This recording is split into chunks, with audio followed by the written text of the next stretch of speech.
In May 1945, 1 week after Adolf Hitler committed suicide, the Allies accepted the surrender of Nazi Germany and the war in Europe was finally over. The Nazis had been beaten and people all over Britain took to the streets to celebrate. But it's only fairly recently that we've discovered just how advanced Hitler's plans were for the world had the Nazis actually won the war. These were not just pipe dreams. These were detailed plans and preparations, and many of them had already been implemented. In fact, Hitler's twisted vision was well on its way to becoming a terrifying reality. So what exactly were Hitler's plans for a new world order? How would the Third Reich have been rolled out across the globe? And what would the world today have looked like if the Nazis had actually won the war?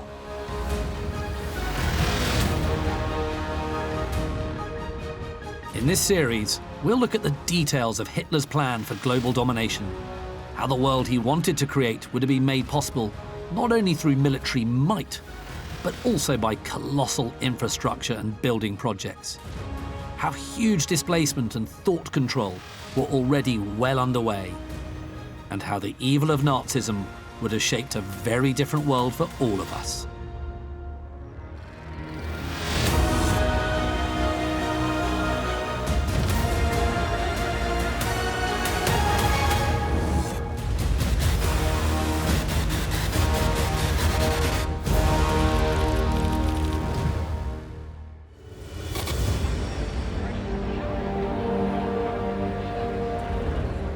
On May the 8th, 1945, people all over Britain celebrated VE Day. After nearly 6 years, Nazi Germany had finally been beaten. During those celebrations, very few, if any, would have given much thought to what life in Britain would have been like had Hitler actually won the war. But in Germany, the Nazis had given it some thought. In fact, they'd given it a lot of thought.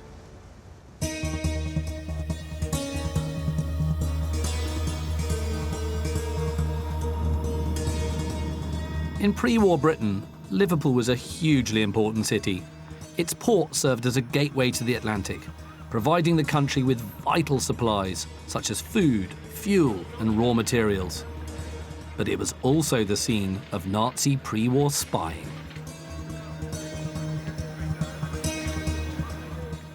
Liverpool was the second major port in Britain. It was known as the second city of the empire. It was very crucial to the trade between Britain and America, but it was also, of course, central to the Navy as well. For both those reasons, Liverpool was always going to be targeted by the Nazis. And if we look at the Nazi plans for invading Britain, you'll see that Liverpool comes out, very high on their list of targets.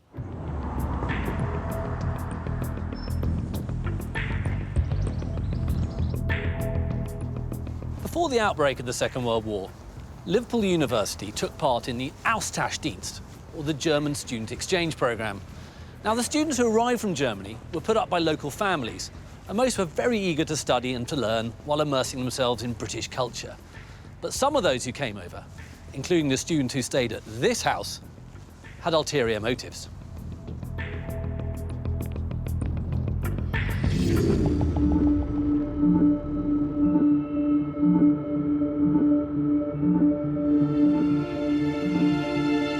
That student turned out to be the future SS officer Rudolf Tirolf. He came to Britain in 1929 to study at Liverpool as part of an Anglo-German student exchange programme. He enrolled himself in the law course, but most of his learning took place away from the classroom.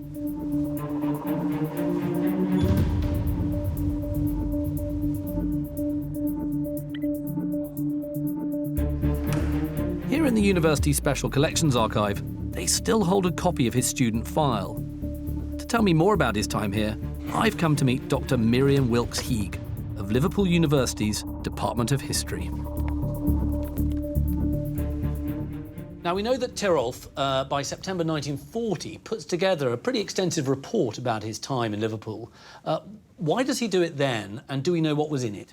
Well, I think he wrote a dossier about the staff at the university, so he pointed out, I think, that one of the heads of departments was Jewish, that another one was a Marxist socialist, and he also explained that he took a shining to one of them who was obviously expressing his love for all things German. Right. So these are the kind of things I think he put in his dossier.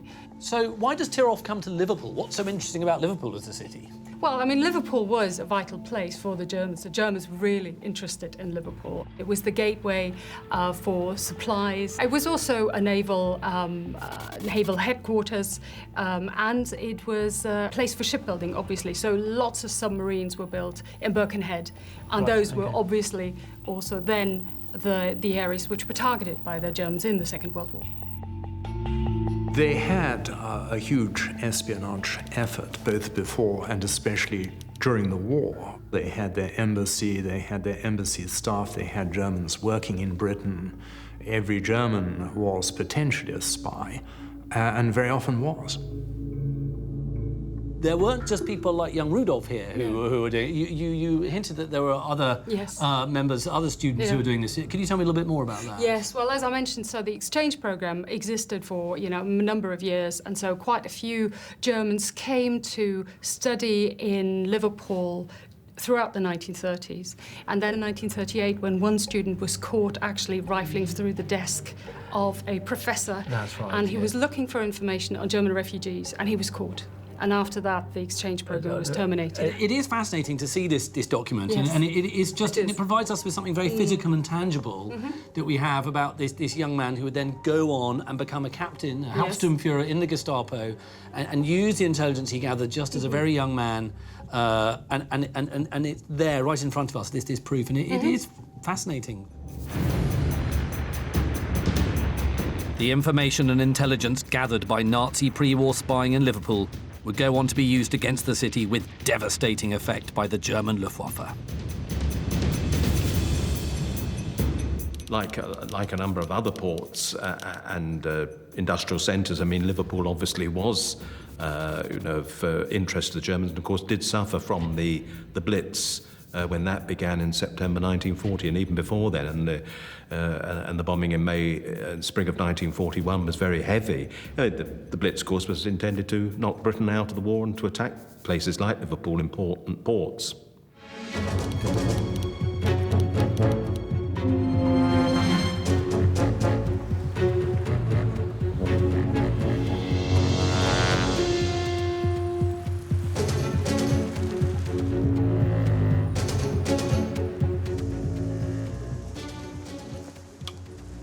It wasn't just the universities that the Nazis were seeking to infiltrate as they planned their invasion of Great Britain.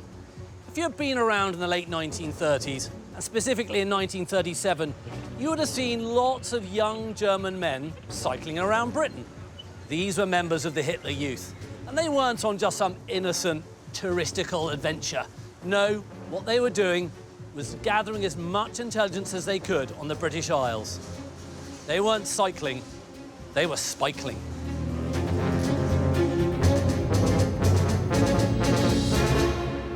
The Hitler Youth was really like a training ground for future soldiers, really, and also a kind of training ground in Nazi ideology. So they went on sort of hiking trips, camping trips. Some of the camping trips came to Britain as well. There was a kind of idea that they may have been engaged in spying for Britain, some of the older members of the Hitler Youth.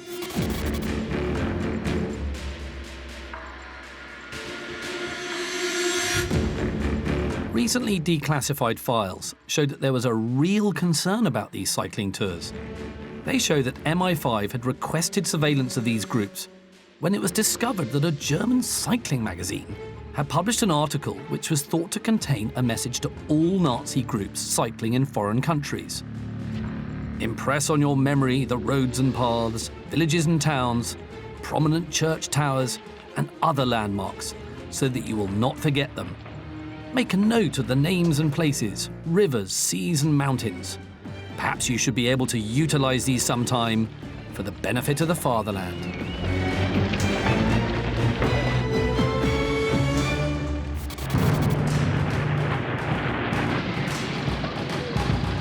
But the Nazi pre-war spying activities would soon be over. As tensions continued to rise across Europe, peace seemed more and more unlikely.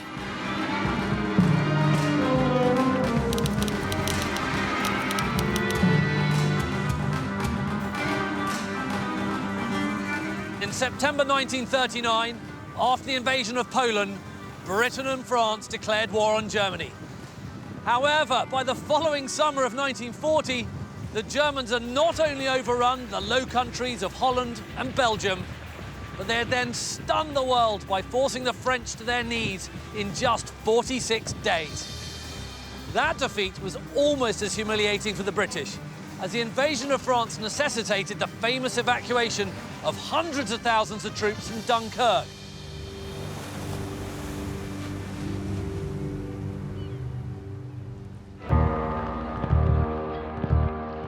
Churchill had called the evacuation of Dunkirk a miracle and a deliverance. But it had also left his military in a weakened state, and it would be several months before Britain was once again combat ready. Most of the British Army's heavy equipment, guns, even rifles, had been left behind at Dunkirk. All our defences were in very, very poor shape. We hadn't anticipated an invasion of this country. We'd seen the way that Holland had gone in 5 days and Belgium was collapsing under the weight of a German invasion. So Anthony Eden, Churchill's Secretary of State for War, calls into being the local defence volunteers, which Churchill insisted be changed to the Home Guard, now better known perhaps as Dad's Army.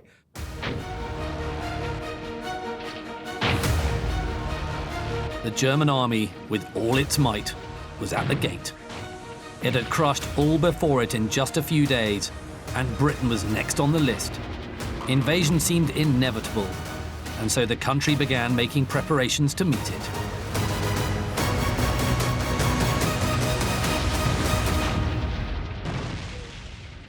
I believe there was, in lots of areas of Britain at the time, a real fear that the Germans were going to invade.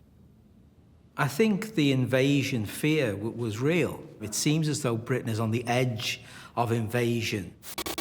They did have one weapon which was truly frightening, and that's the six-engined Gigant.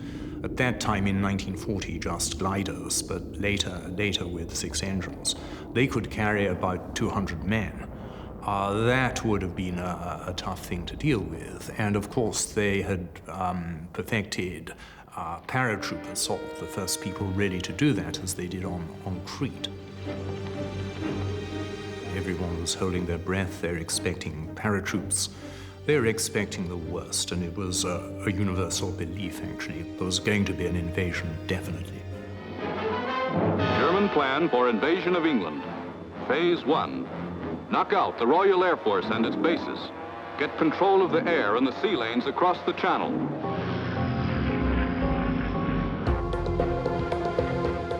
They were right to be fearful, because the threat felt very real.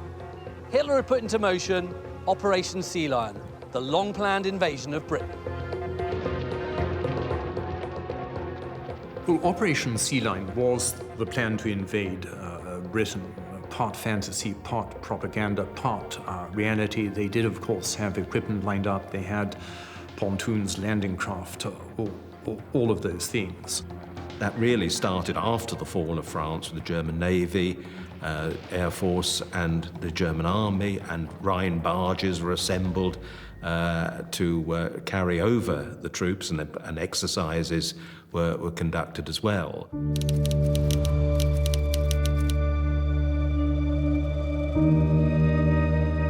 The Nazi plan to invade and occupy Britain has been seen by some as simply a threat that Hitler had no intention of carrying out.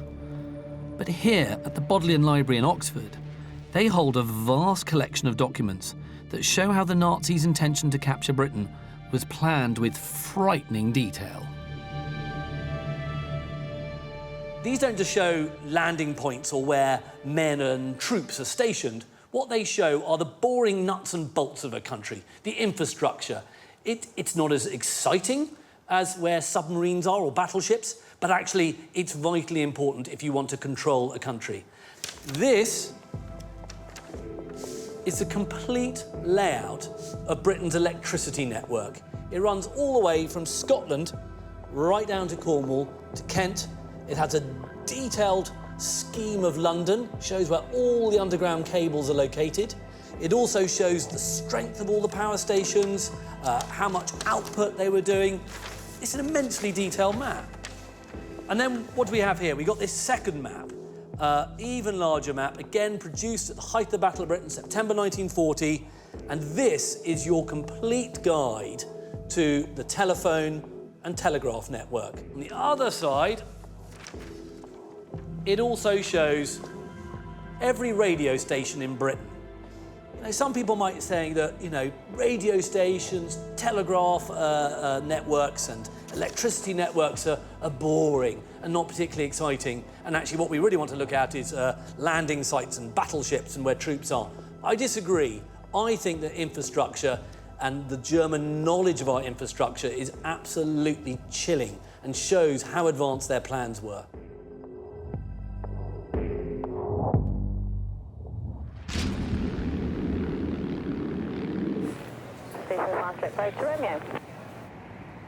We, of course, already know the fate of other countries that were occupied and how some suffered worse than others. But what would life in Britain have looked like under Nazi control? Well, unfortunately, we already know.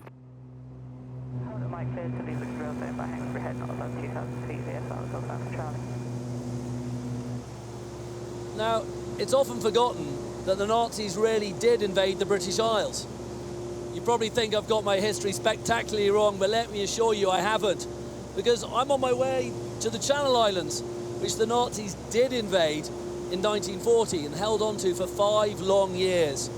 Now, it's absolutely essential that we go there, because if we have a look at what did happen on these small patches of British soil, we can get a really good idea of what would have happened had the Nazis occupied Great Britain at large.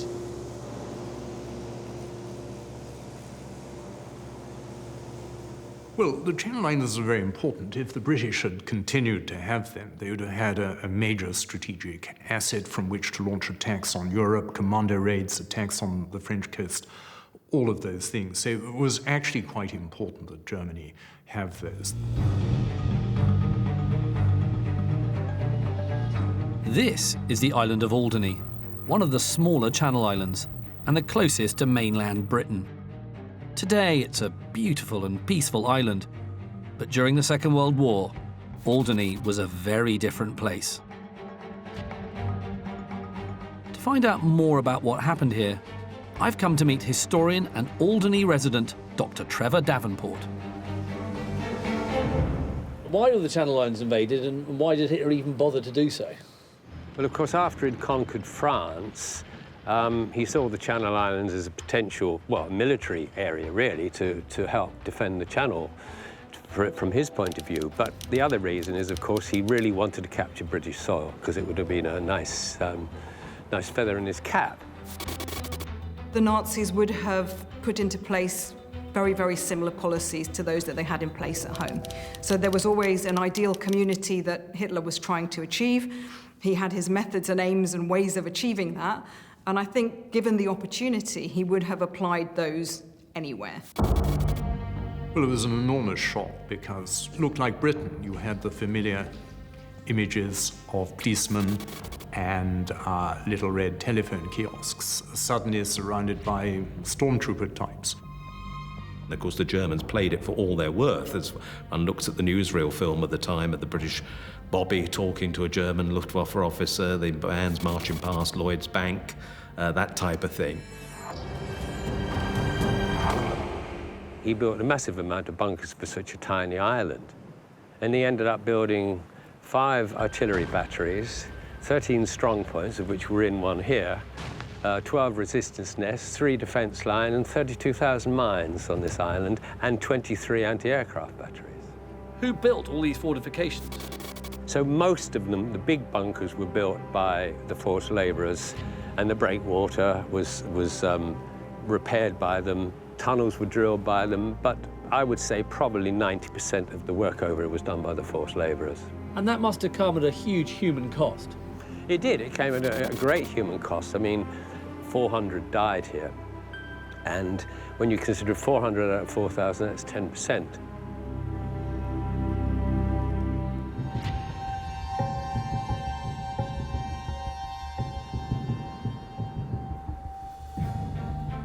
The Nazis fully believed that Britain would try and regain control of their territories, and they set about heavily fortifying the islands, which could have been used as staging posts for any future invasion of Britain.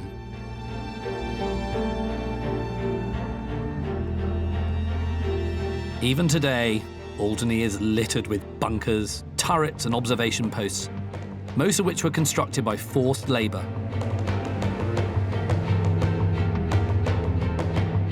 On Alderney, there were 4 camps alone dedicated to holding these prisoners. The most notorious of these was Lager Sylt.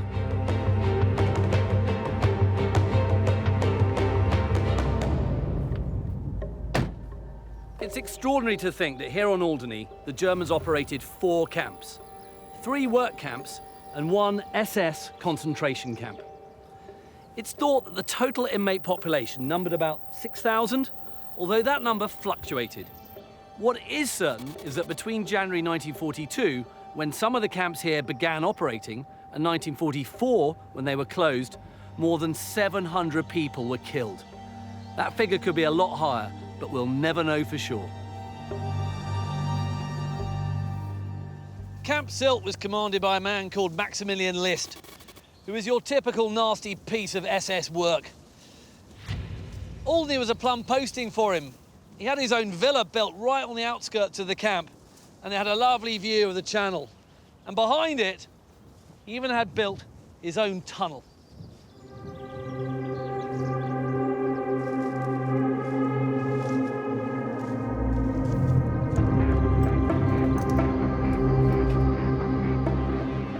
Well, this is the tunnel built by List in order to connect his villa behind me through to the main part of the camp which he ran.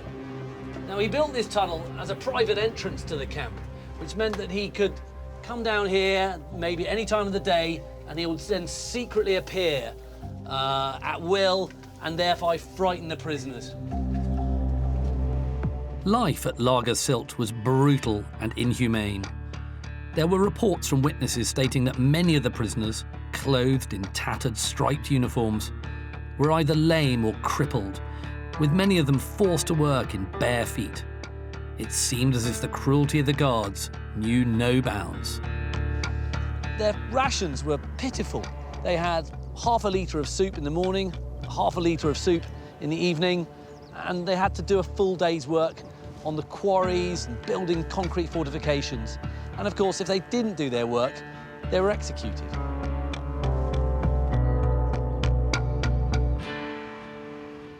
It's possible to imagine all sorts of horrible things that happened here. It is, after all, the site of an SS concentration camp. And we know of one specific incident that took place right on these gates behind me.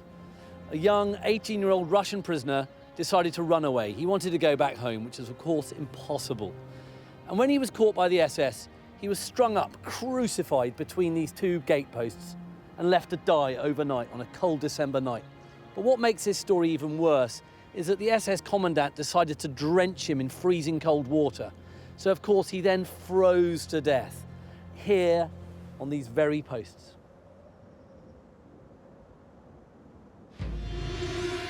There are even accounts that claimed that once the prisoners were no longer fit for purpose by being able to work, they were simply taken to Alderney's half-a-mile-long breakwater and thrown into the sea to be swept away by the tides.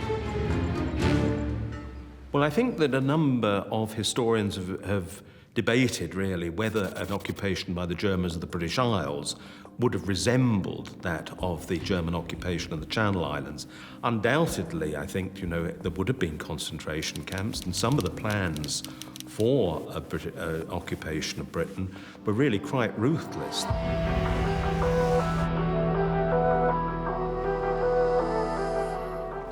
Back on the home front during the first few months of the war, few would have had any idea of the horrors of the concentration camps. Instead, they would have been trying to adjust to the realities of living in wartime Britain. And very few, if any, had any inkling of what would have lain in store for Britain had Hitler successfully crossed the Channel.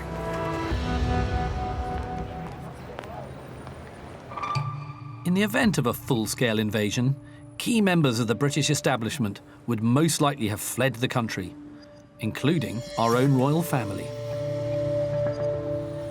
The royal family would have gone to Canada, and so would the government, and the war would have continued. From there, it would not have been the end of the war, but Britain would have been under German occupation, and a quisling government would have been found. While what was left of the British government may have continued to operate and fight the occupation in exile, Hitler would have installed his own government in Britain. But surprisingly, it wouldn't have been made up of Nazis, but Britons themselves.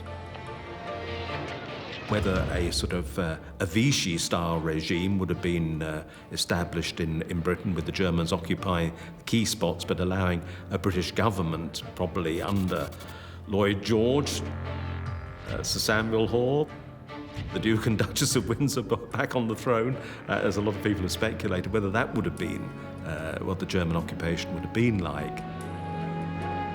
After France had fallen to Nazi Germany in 1940, the country in the south was governed by a regime known as Vichy France. The Nazis had allowed the Vichy government to exist on the condition that they aligned their interests with those of Nazi Germany. Could the same style of regime have lain in store for a conquered Britain? Hitler wanted to preserve British democracy. He said the British just can't become fascists, it's just not in their culture. So we'll have the parties continue.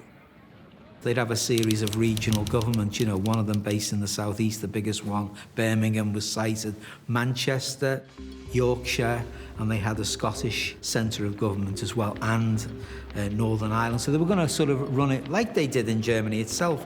They have a federal system in Germany. They were going to do it like that, have what were called GAUs in Britain, with various kind of pro-Nazi governors who would rule these areas in conjunction with the Nazis.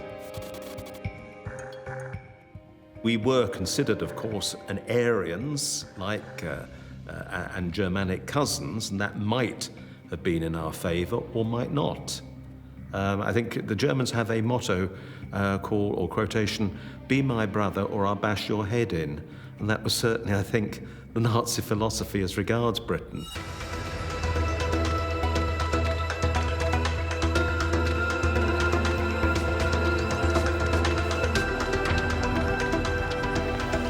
Another real concern was the fate of the country's publicly owned art collections and the priceless masterpieces that hung in the National Gallery.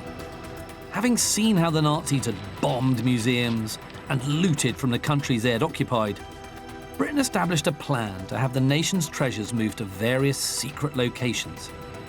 Abandoned mines and quarries were used to store countless paintings by some of the world's greatest artists, in an attempt to keep them safe and out of the hands of the occupying forces. Hitler would have paid a visit to London, there's no doubt, with people like Arno Breker, who is his court sculptor.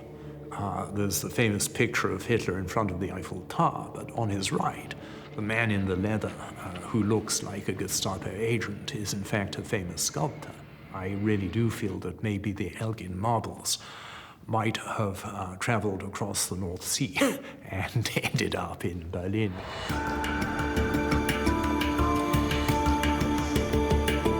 But not only would our art have been under threat, but also many of Britain's most iconic buildings. Hitler, of course, was madly passionate about architecture. Architecture was his baby, his fetish. He would have taken a certain interest in some of the grandest and most monumental buildings. Blenheim Palace was earmarked as the headquarters of the Nazi occupation. Stately homes in the New Forest would have housed high-ranking Nazi officials, with Eton and other private schools used for the education of their children. Blackpool was even suggested as a rest and recreation centre for troops. But what about Hitler himself? Where would he have called home on his visits to newly occupied Britain? This is Bridgnorth in Shropshire. It's a lovely, sleepy town with a really rich history. It's got a ruined castle and a museum that tells of its really rather dramatic part in the English Civil War. And I'm sure that most of its 12,000-odd residents would confirm it's a really agreeable place to live. Well, by all accounts, Adolf Hitler thought so as well, because this is where he's supposed to have planned to set up his home during his visits to newly conquered Britain. It may not seem like an obvious place for Hitler to base himself, but Bridgnorth is located right in the middle of England and had excellent transport links by rail and even a nearby airfield. It was also rumoured that Hitler would have used Apley Hall as his personal residence. It's funny to think when you're sitting here how, this very church, which has got St George's Cross up at the top and not a swastika, how this could have been a very, very different place indeed. Marching up the hill we've just walked up, there could have been German soldiers with their jackboots clamping all the way up here.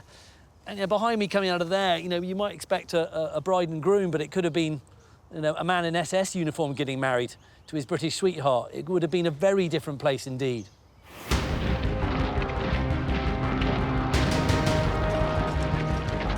In many respects, Britain would have been no different to any of the other countries that were occupied. Just as they had done elsewhere, the Nazis would have implemented their doctrine with immediate effect. This now brings us on to the Black Book.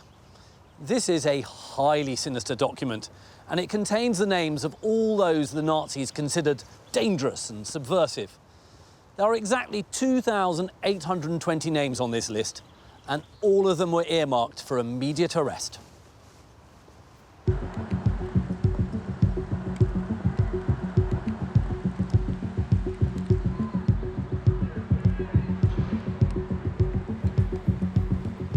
I've come to the Imperial War Museum in London to meet historian Terry Charman, who's agreed to show me a very rare document in their collection. Well, it contains nearly 3,000 names of personalities that were going to be taken into protective custody by the Nazis had the invasion of Britain, Operation Sea Lion, proved successful. But it also, of course, includes a lot of British personalities like Churchill, Anthony Eden, Duff Cooper, the most prominent three anti-appeasers, plus Neville Chamberlain, the appeaser himself, plus some very strange personalities to find in an arrest list like this. Can we have a look at some of those bigger names you're talking about? I think it's Winston Spencer, Minister President, and he was to be found at Westerham, Kent, Chartwell Manor. Noel Coward, why is he on the list? Well, Noel Coward, I think, is on the list because during the period of the Phoney War, the first 9 months of the war, Coward was working with the French, liaising with the French on propaganda exercise in Paris. And I think that obviously this was picked up on, that he was all swaggering down the Rue de Rivoli wearing a naval uniform. That was one claim. The writer, Nancy Cunard, whose mother, Lady Cunard, actually was one of von Ribbentrop's favourite hostesses when he was ambassador in London, ironically. She's on the list there. Although we have some quite famous names, we've also got some quite obscure ones, men just described as businessmen in Riga. Who are these people? Well, in November 1939, there was the famous or infamous incident at Venlo, where the Nazis kidnapped two British secret agents quite high up. It is assumed that in their interrogations, some of these names slipped out. And these are names of? People that were in the British Secret Service, MI6. MI6 agents. Yes. So actually there are some very, very important names the Nazis here. They're not just politicians or sort of leading figures in society. They're actually intelligence officers as well. Yes. Their subsequent fate was measured by what happened to their sort of people similar to them in occupied Poland, because there was a listing that the Nazis had made of Polish personalities that were marked for, well, death, basically. So all 3,000 or so people in this book would have ended up in concentration camps, and then you think almost certainly would have been killed? Yes, yes. It's very easy to surmise from what we know about the history of Nazi Germany and Hitler's aims and plans and policies that he would have rounded up and deported the Jews and others that he didn't like the look of, that he would have also exterminated the asylum population. So he murdered the mentally and physically handicapped in Germany. There's no reason why he wouldn't have done the same in any of the places that he took over. You could imagine that there'd be the knock in the night, Gestapo vans screaming around London, rounding up these people, sending them to a concentration camp.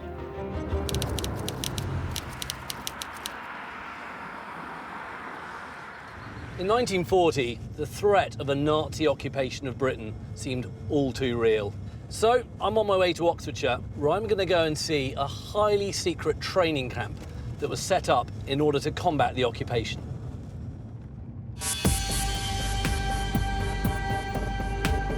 The village of Coles Hill was once home to the headquarters of a Second World War military group called the Auxiliary Unit, also known as the AU.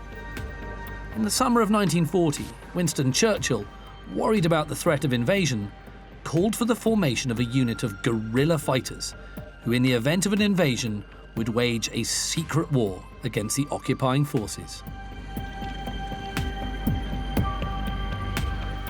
They were a kind of almost kamikaze units to make life hell for the invader by shooting their senior officers, by blowing things up, by sabotage through plastic explosive, make life utterly horrible.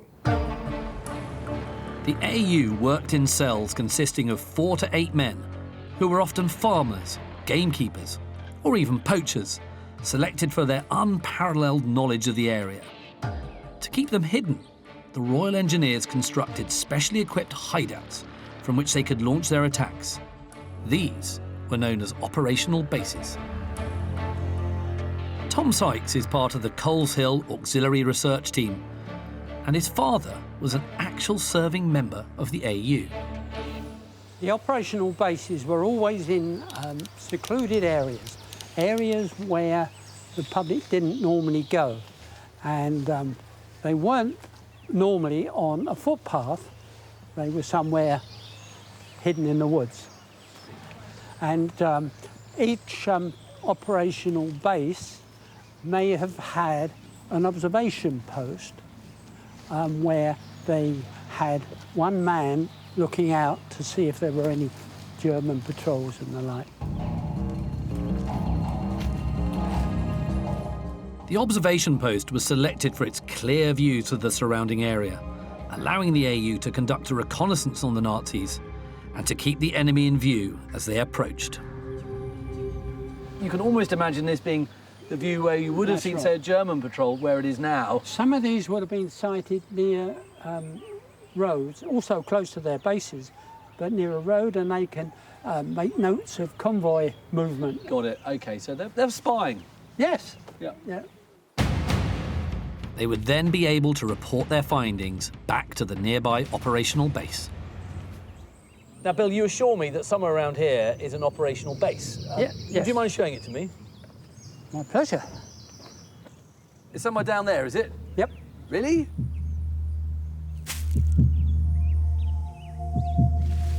Oh my God, this is like sort of magic, really. I can't believe this. This is absolutely extraordinary. It's actually got the weeds on top of it. It's that realistic. It's suddenly there's this huge kind of cave has emerged. It's about 15 foot deep. Here I go. First step down. Here I go down into this incredibly quite tight little tunnel, little shaft. I guess they were smaller back then. Right. Doing my best to squeeze through this gap that's made for smaller men than me. Each patrol was expected to be self-contained and self-sufficient. They were equipped with pistols, knives, machine guns and plastic explosives, and enough food and water to last 2 weeks, because that was probably all they would ever need. They're actually told you'll only have a life of 12 days, and then if they capture you, going to capture you, shoot yourself. High on their list of targets were aircraft, railways, fuel depots, and high-ranking Nazis. Churchill said, you know, you can always take one with you. That was his philosophy, meaning you can always take a German soldier, you know, kill him even if you know, his companions killed you. Why is it so tight there? It's two things. If a grenade is dropped down after you, this is a blast wall. Okay. Will protect you. It's narrow so that anybody that's got wearing equipment, they can't get through quickly. Bill, this is a pretty tight little space, really, isn't it? It must have been pretty horrible for 6 blokes being in here for day after day. Yes, and they were having to wash, they're having to cook, having to go to the toilet, everything down here. So although there are 1 or 2 holes letting air in, there's basically one out in the galley that was venting out an upper tree. Oh, right, so all the smells, such as condensation from our bodies, cooking, anything like that, all would have disappeared. Yeah. So, Bill, if the Germans did raid, how would I disappear? Because that seems to be the only... Try that door. Oh, OK. Oh, there's a tunnel. That's it. All right, well, I'm going to use it then. I'll leave you to it, Bill. OK.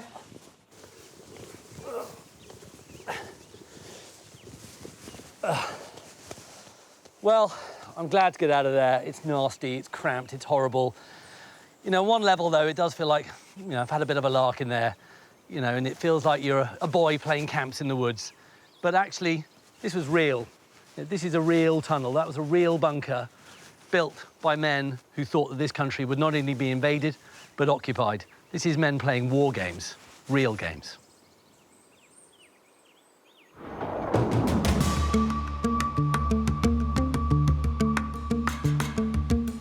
By 1944, there were over 500 of these bases across Britain. But the turning tide of the war meant that they never actually became operational. Many of them actually then, later on in the war, because the auxiliary units were stood down in 44, many of them then joined the invasion of Europe as regular soldiers. By 1944, the Nazis were on the back foot. The successful Allied landing on Normandy would spell defeat for Germany on the Western Front, which, combined with Russia's triumph on the Eastern Front, meant that Germany would be completely defeated. Scenes of celebration broke out across Britain. Those lucky enough had survived the war, and their way of life had been preserved from the threat of Nazi extremism.